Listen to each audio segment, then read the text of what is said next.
Choice, your creative superpower. We have the power to manifest as we dedicate attention to our thoughts, but often miss opportunity to achieve the greatest good. Your superpower is waiting to be unleashed to unlock a fuller, more rewarding world for all.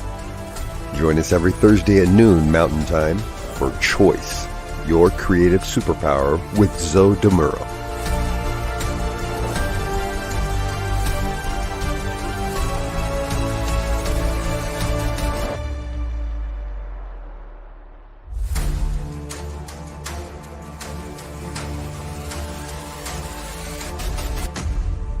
And now, here's Zoe. Folks, welcome to the New Thought Media Network. My name is Zoe Muro, and I'm honored to be your host for Choice, Your Creative Superpower. Each Thursday at 11 a.m. Pacific Time, 12 noon Mountain Time, we consider how you can use your superpower to co-create your life experience for the greatest good. If you're coming back, it's good to see you here again. If this is your first time, welcome to the show. I'm a religious science practitioner at the Oakland Center for Spiritual Living in Northern California and a transformational coach. I work with people who are looking to live their lives to the fullest. In today's episode, episode 17, we'll be exploring choice and parenting. Now, this topic is probably big enough for multiple episodes, but let's see where we get to today and what we can accomplish. Because I promise you, if once we're completed with today's episode, you want another episode to continue this topic, all you need to do is ask. Just give me an idea of what aspect of choice and parenting you want me to address. You've got it. All right. For once, I am not going to define a term. I am not going to define parenting. It's pretty much self-explanatory. You're a parent. However, how we parent, the actual act of parenting, it's not all that simple and straightforward. Hey, can't win them all. What can I say? But let's talk about choice. Okay, choice. The obvious first choice could be, do you choose to be a parent? Most of the time, or at least a fair amount of the time, that is a choice. Excuse me. But it's one that statistically is often being made along with a partner, in the so-called traditional family. Of course, we know culture changes, traditions change. So for those who do actually choose to become a parent, another choice is whether they want to be a single parent or raise a child with a partner or multiple partners for that matter. There are a variety of factors that are increasing the number of single parent families. I was hoping to find statistics for the percentage of single parents who deliberately chose to be single parents from the start. But unfortunately, I couldn't really find that. It's very difficult to find those types of statistics because who's doing those surveys?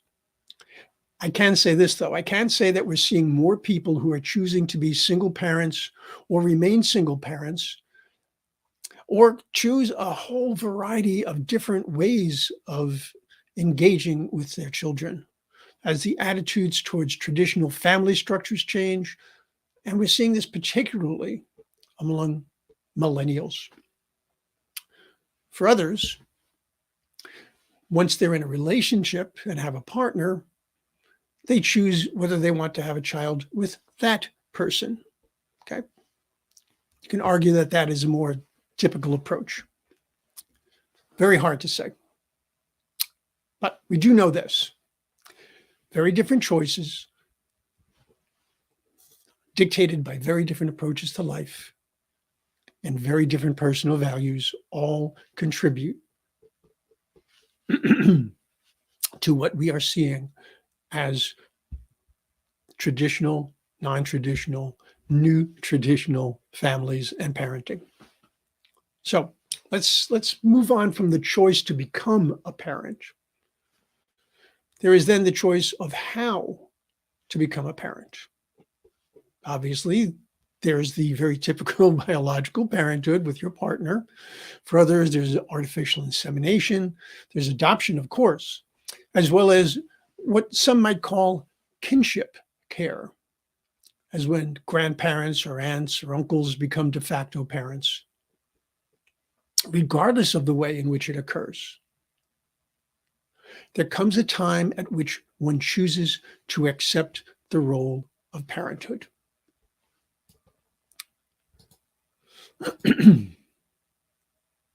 Oh, hello, Anne. Good to see you. All right, let's see. Once you do choose to become a parent, of course, that's when a profound number of choices are added into your life. Now, that might sound daunting. It might even sound frightening. And I can tell you, as a parent myself, while I can attest to that being true, it's also exciting, it's joyful, it's fulfilling, and it's unlike anything else in your life. While there are choices that one makes, such as the name of the child, which can become quite the discussion in some families, hinging on culture, on family ties, and so forth, I'm going to look at choices that truly impact both the life of the parent as well as the child.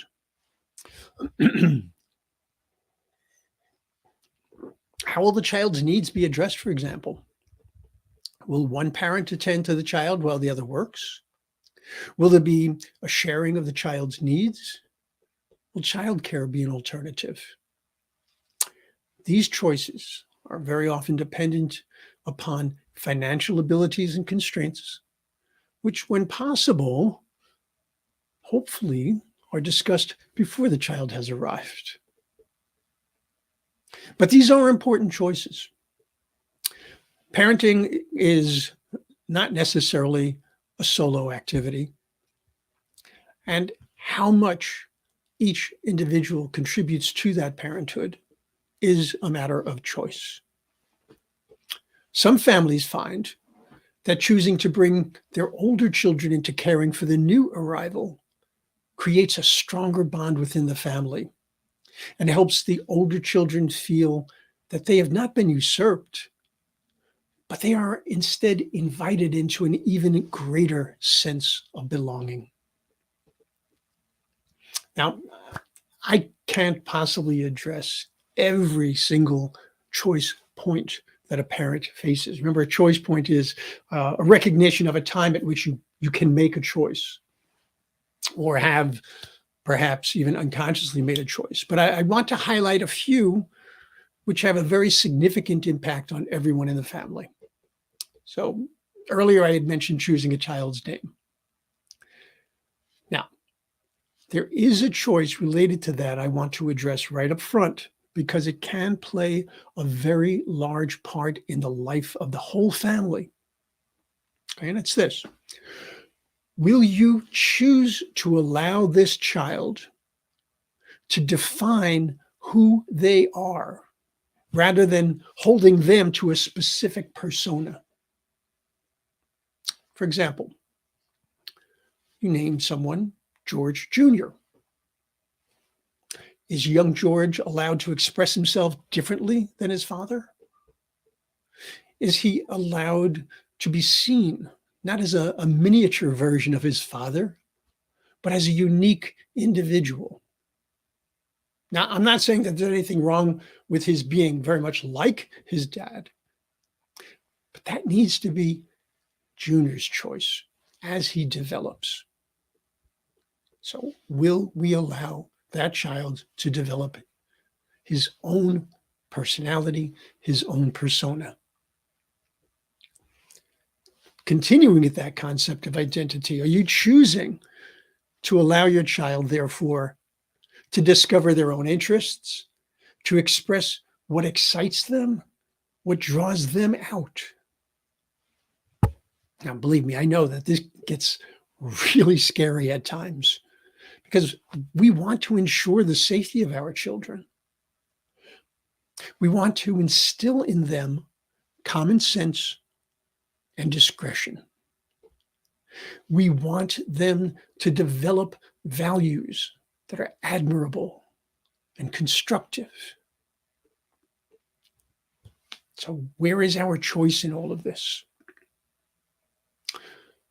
Perhaps it's in the method we choose to teach them.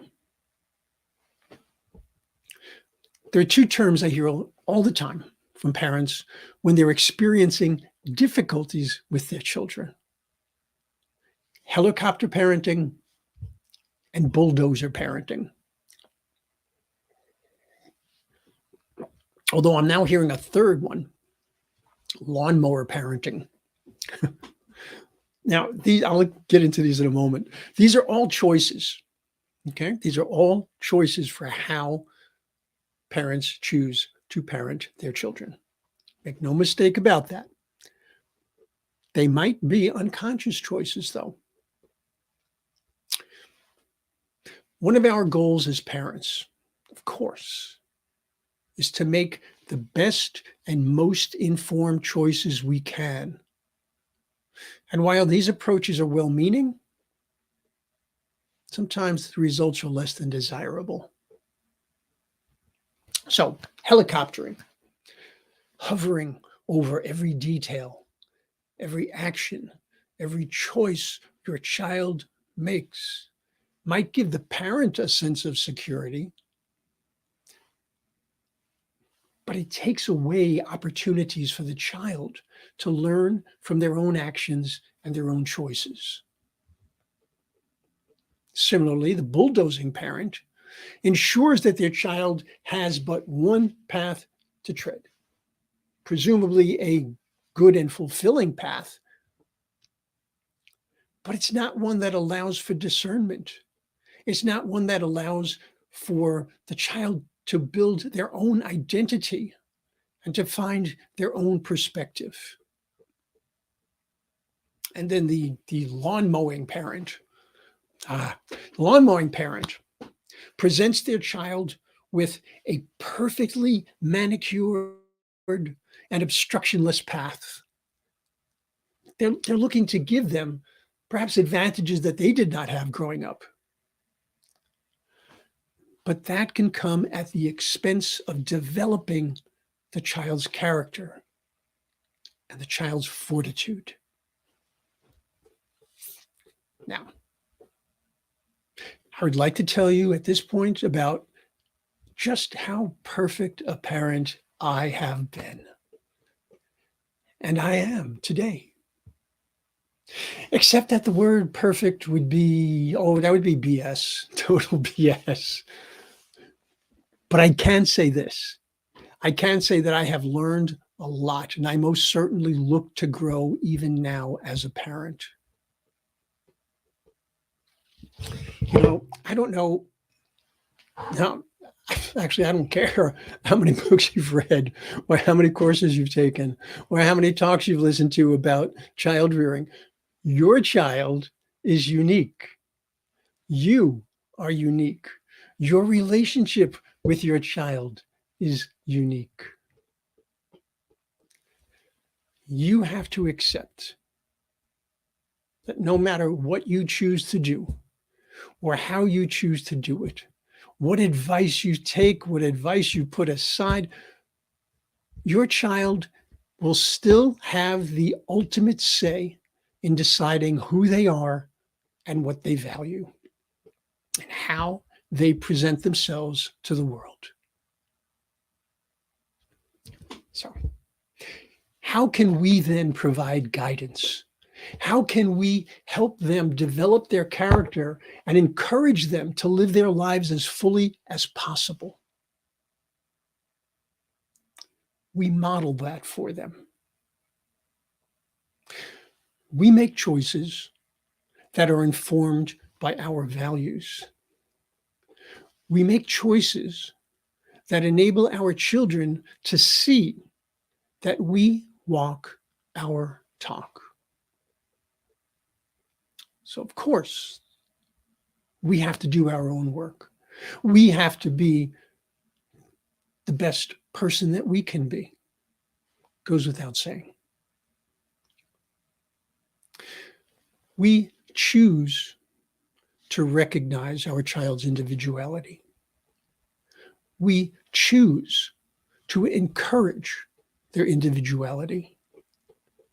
We choose to celebrate their individuality. If you want your child to be respectful of others, choose to teach them about boundaries so that they can understand the importance of respecting themselves. And then you need to be prepared to choose to honor those boundaries yourself.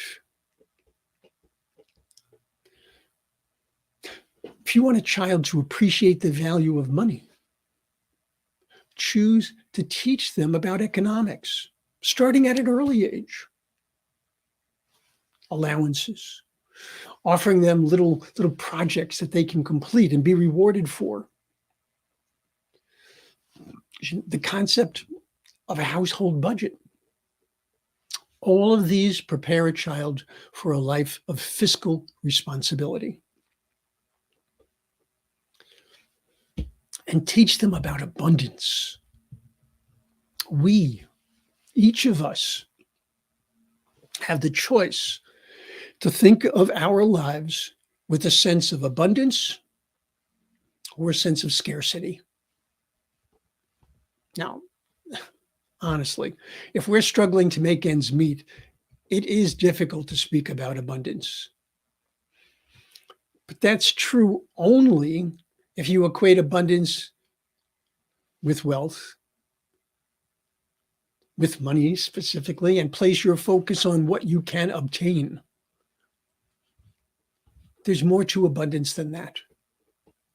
And when we do find ourselves in financial straits, being able to see abundance in other ways actually has a profound effect on your ability to become even more abundant, even financially abundant. So when you choose to consider and teach your children that abundance is also found in the love that you express and share in relationships, that abundance is in knowledge, in creativity, in the beauty that exists in the world, even though you might have to make an effort to look for it on some days, but it is there. I have known personally, and I know people who have so very little in the way of possessions, and yet they exude a sense of abundance as they live their lives in gratitude for each new day, for each smile that comes their way, for each song that thrills them. Imagine bringing that sense of abundance to your child. And if you don't feel that yourself, imagine bringing that sense of abundance to yourself. Because, folks, it always begins within. Anything that you want to see in the outside world, make sure that you feel it within. Okay, that's your work. This brings me to spirituality. Now, I am very much aware that some of my viewers are not associated with New Thought. They might not even be associated with any particular religion or philosophy at all, and that's fine. There is still a sense of spirituality that can be found in life. And when we choose to acknowledge and share it with our children, we enhance the entire family's experience of life.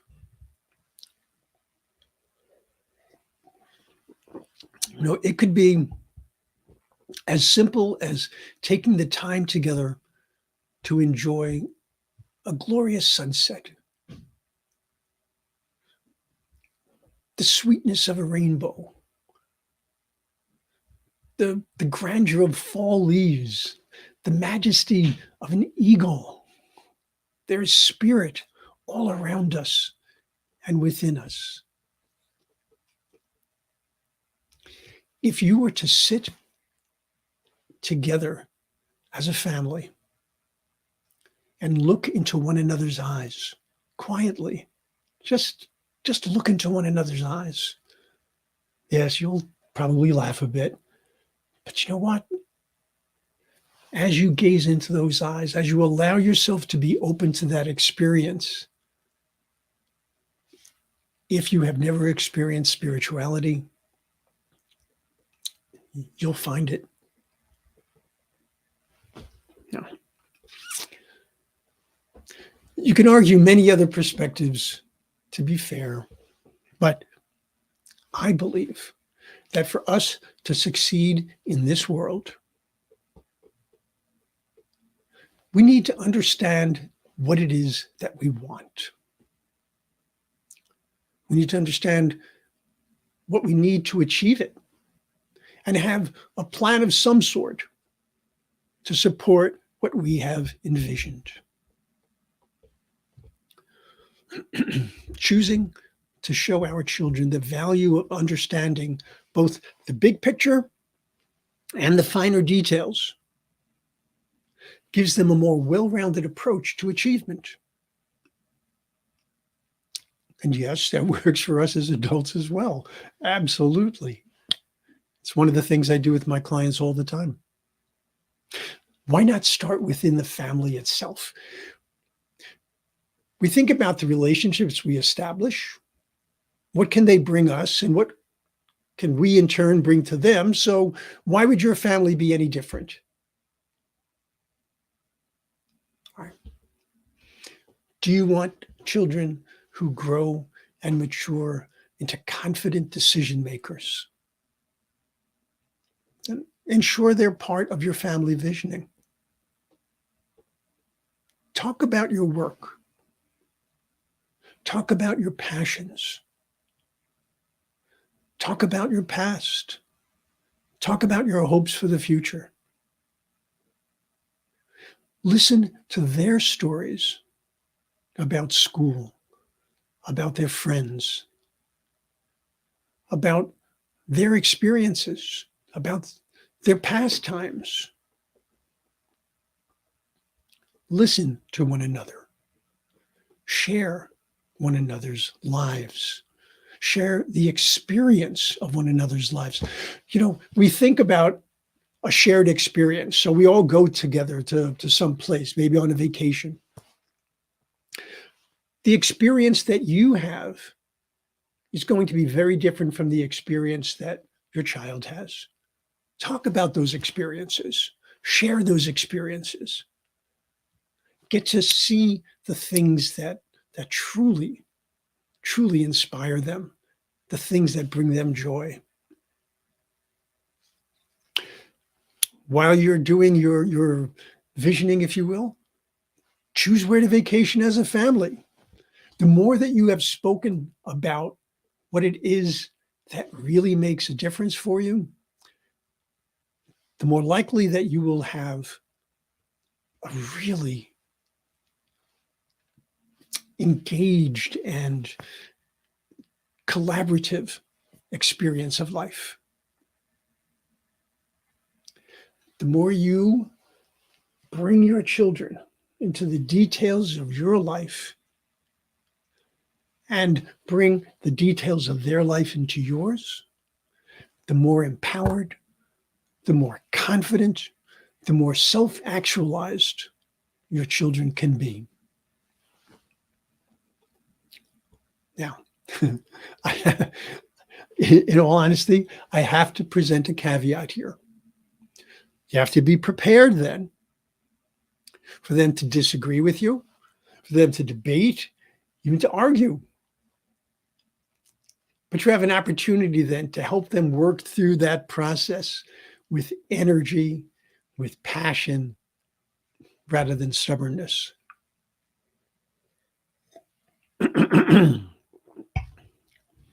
Yep, teaching your children to have their own mind. They're going to use it. Now, clearly, all of these ideas about how you share information with your children and how you engage them in making these big decisions, they have to be tempered. They have to be tempered by the child's age and the child's maturity, as well as your own open-mindedness. Now, you can be the exact opposite of those other three types of parenting that we spoke of before, and you can be completely hands-off. But is that really going to support your child? Think about how many of us have let our child choose their clothes for the day, and we find them ready to go to school and they're wearing like a ballerina's tutu, a firefighter's helmet, and snow boots, or something equally similar. But then again, if it's a day at home or they're just running around the neighborhood, why not? Put another way, folks, choose your battles. There are definitely times that you want to steer your children in a particular direction. You might even need to insist upon it. I mean, whether or not a child bathes is not their choice, really. I mean, come on. But there are times to ease up, to take a deep breath, and to chill. Now, I've been using terms like child and children. Some of us have adult children. And hey, parenting doesn't end when your child reaches 18 or 21. Nope.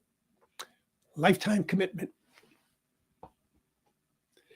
What becomes truly critical at this stage of your relationship with your child, let's say your offspring, is now how you respond to their choices.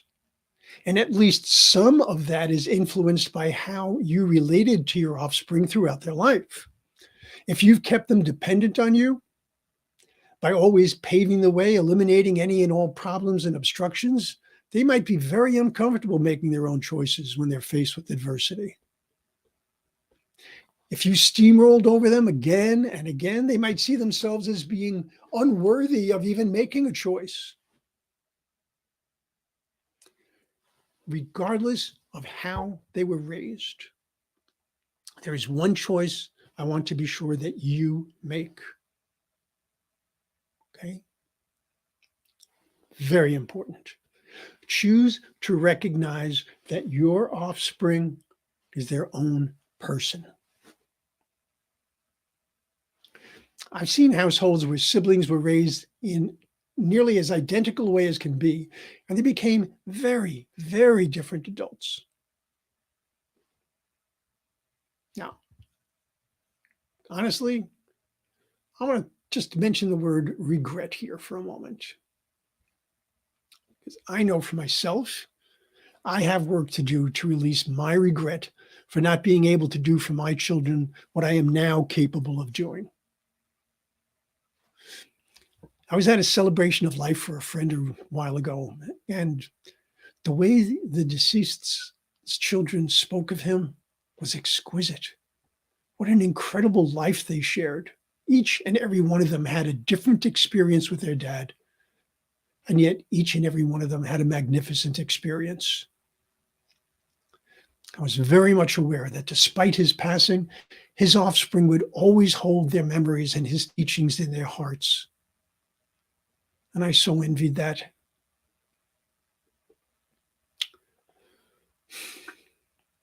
But as any of you who have listened to my episode on regret know, or if you've done your own work on regret, there is nothing of value in regret other than to spur you on to the greater good going forward. It's not about what you did not do in the past or what you did do in the past. It's about what you can do now. Lastly, I want you to think about what it is that you truly want for your babies, for your children, for your offspring.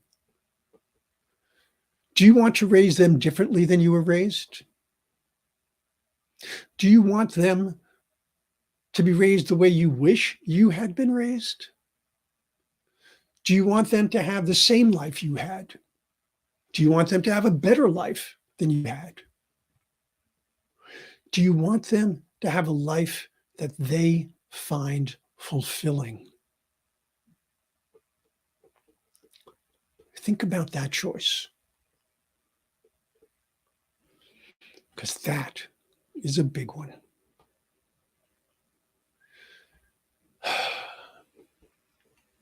Folks, know that I am here if you would like to share with me in confidence, of course, your thoughts or feelings about choice and parenting. And as I said, if there's some aspect of parenting that I didn't get to and you want to discuss, let's do so. We can either do it by sending me an email at zodemuro@gmail.com, or you can you can put something into the chat, if you will.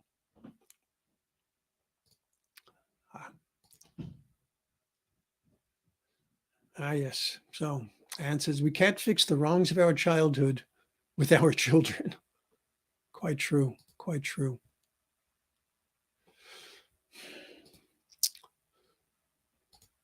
So as I said, folks, if you want to connect with me, whether it's for coaching, for prayer, or you want to talk about another topic, either the topic of parenting and choice, or you want to go to a completely different topic, by all means, do let me know.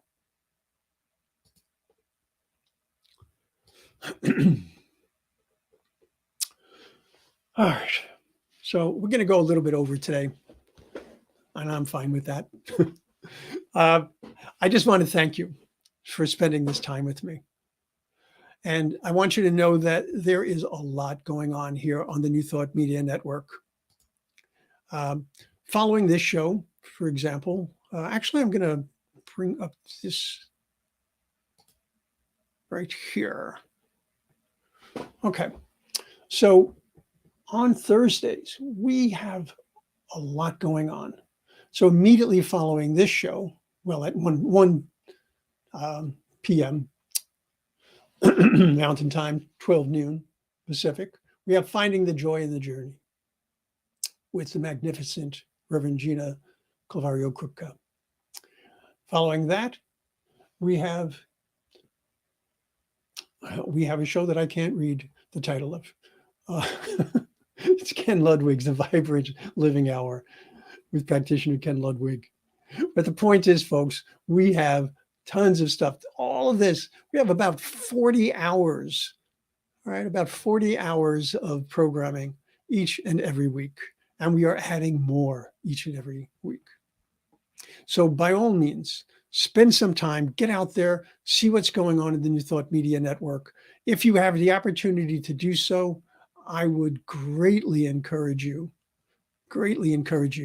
to see if you can make a donation. The work that we do here is exquisite. We have a worldwide team of practitioners and ministers, and we want the word to get out into the world. So anything that you can do to help us with that particular incredible opportunity would be greatly appreciated.